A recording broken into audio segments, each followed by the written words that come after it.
할렐루야. 오늘은 8월 14일 사무엘상 4장, 로마서 4장, 예레미야 3장, 시편 18편 말씀입니다. 사무엘상 4장은 엘리 가족의 몰락을 보여주고 있어요.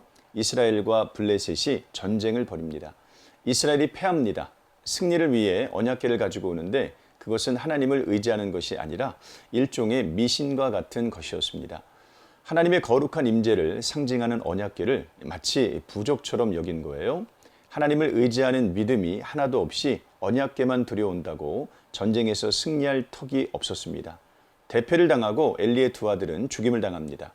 그 소식을 들은 엘리 제사장도 뒤로 넘어져 목이 부러져서 죽습니다. 비느하스의 아내도 그 소식을 듣고 죽습니다. 그때 낳은 아이의 이름을 이가봇, 곧 영광이 이스라엘에서 떠났다고 지었습니다. 완전한 몰락이죠.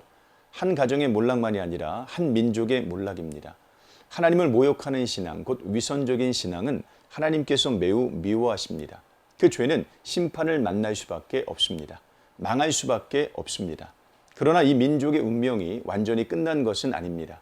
제사장 엘리의 가족은 몰락했지만 하나님께서 은혜로 낳고 세우신 한 사람이 남아있기 때문입니다. 바로 사무엘입니다. 로마서 4장은 믿음으로 의롭게 됨을 설명합니다. 아브라함은 행위로 의롭게 되었을까요? 아닙니다. 성경은 아브라함이 하나님을 믿음에 그것이 그에게 의로 여겨진 바 되었다고 합니다. 행위로 얻은 의는 보상이지만 믿음으로 얻은 의는 은혜입니다.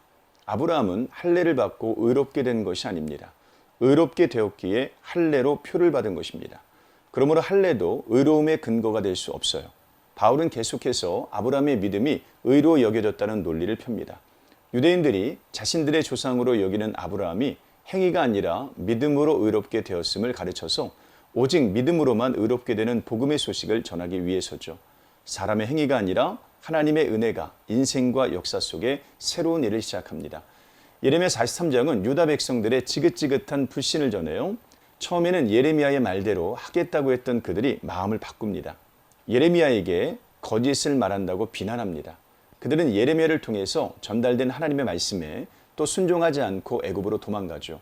진노하신 하나님은 바벨론 왕에게 애굽이 파멸될 것이라고 말씀하십니다. 본문은 사람의 마음이 얼마나 완고하고 변덕스러운지를 잘 보여주고 있습니다. 오직 그리스도의 복음만 이 마음을 바꿀 수 있습니다. 시편 18편은 하나님을 노래하는 다윗의 시예요.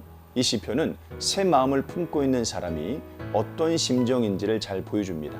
나의 힘이신 여호와 내가 주를 사랑하나이다. 1절 말씀이죠.